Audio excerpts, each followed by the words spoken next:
our persuasive speech for today. So, we are from Pair 2. I am Muhammad Anas bin Azrin and I am Muhammad Anas bin Azrin. So, today we would like to persuade all of you about drunk drivers deserve harsher punishments. So, before we dive further into this topic, are you guys familiar with this issue? Yes. Okay, good.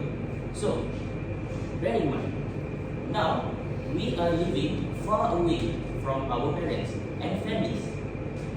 With the rising of this issue, I personally am very worried about their safety back home because my parents often drive around to go to work, to fetch my little brothers from school. So, don't you guys feel worried about your family's safety on road? Okay, and with that, we can move on into the meaning of drunk driving. So, drunk driving is basically operating a motor vehicle while being drunk. That is the simplest definition that I can give to you so that you guys can understand better. So, as you guys can see, the law's term for this issue is driving under influence, or the short term is DUI. Let's go. So, why this issue? What problem that raised from this issue is the first one is tragic loss.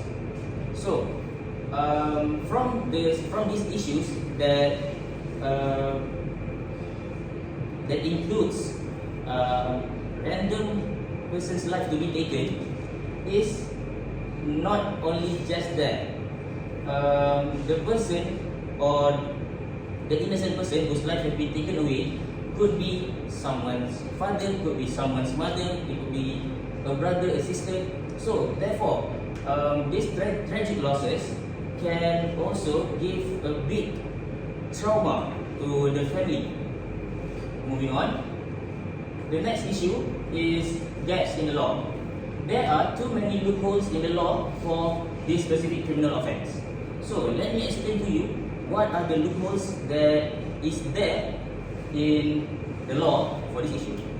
So the most common loopholes that are used is that the breathalyzer test is usually taken hours after the incident happened.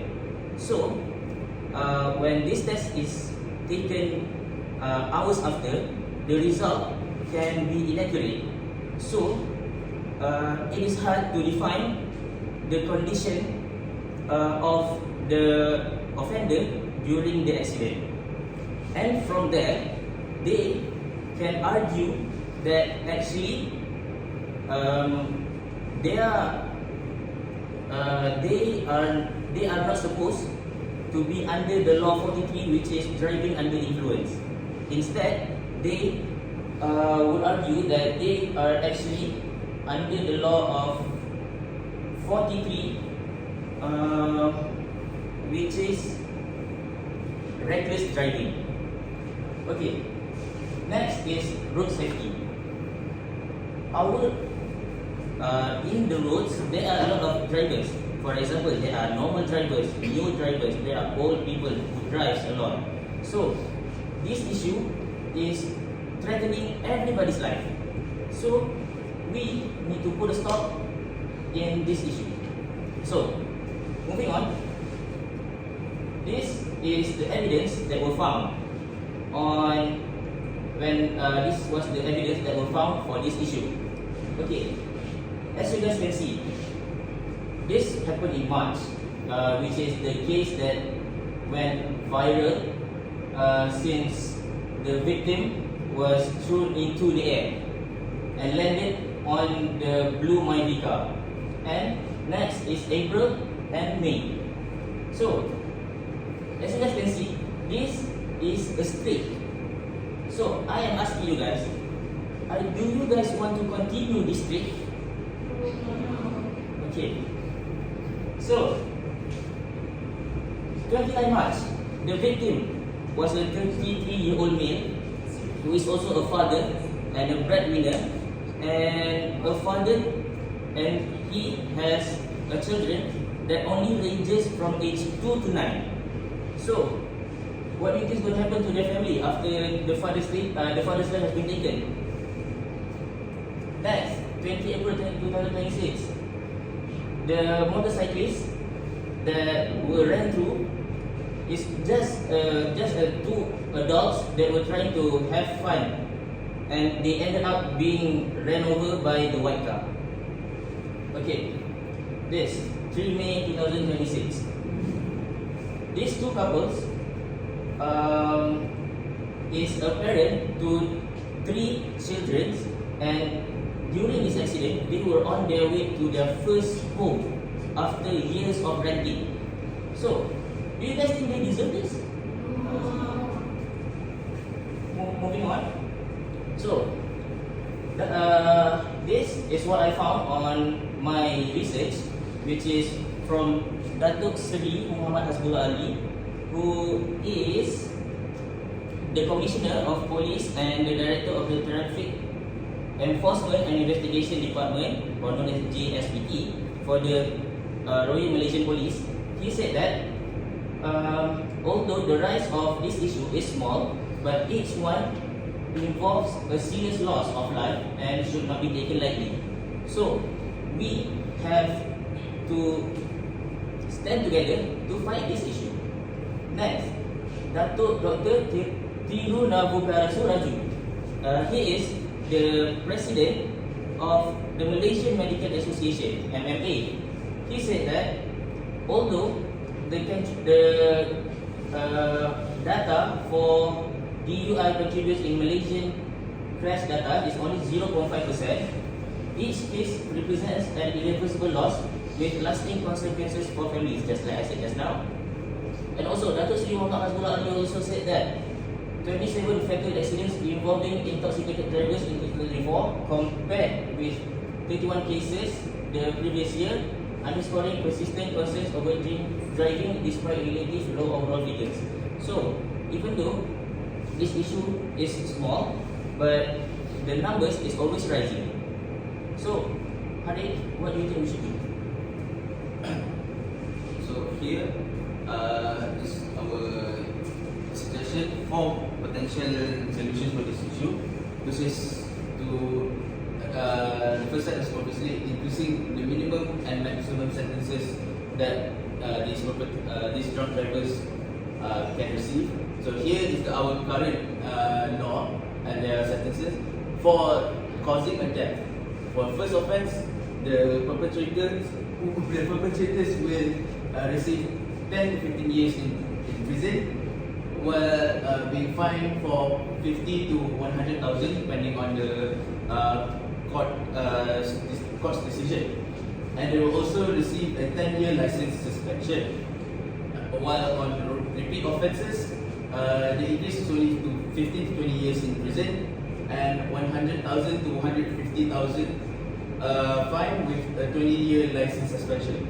However, according to AIA, which is a local insurance company, raising a child up to the age of a university student, they estimated it to cost around 400,000 to 1.1 million ringgit. So how is it that when these drunk drivers cause someone's death, they only have to pay up to 150,000? How is that fair for the families? They have raised their child from birth all the way to university and maybe even older, depending on your families, and they put so much money into wanting to see their families, their children live a happy, successful life. But when they die, they not only will receive the perpetrator only be fined 150,000 max. The families normally don't see this money flow in their way, and normally they have to fight for it, which is again another level of unfairness, because how is it that the burden of finding compensation be laid on the families having to fight a legal case after losing their own child? That's not fair. And so like I said earlier, the estimated cost of raising a child is 400,000 to 1.1 million ringgit.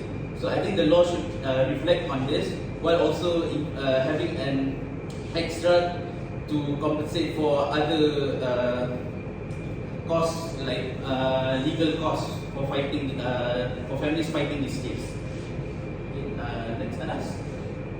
Okay, so why do you think that this solution is useful?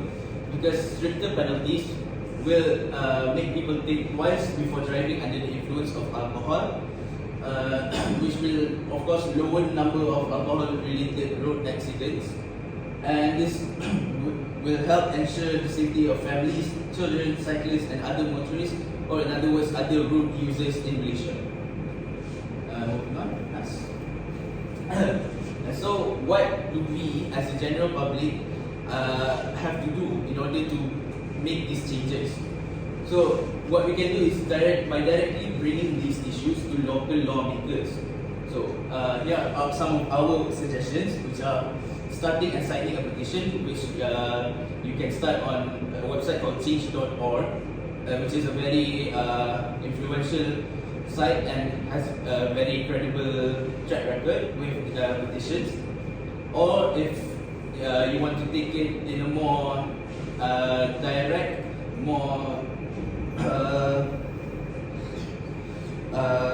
effective manner, you can also contact your local MPs wherever you are. And lastly, if you can't do any of these, because these do require some level of planning beforehand, you can also just do the simplest thing, which is voice out your concerns either online or protesting on the street. Okay, then that's all from us. Thank you everyone for listening, and I hope you all continue.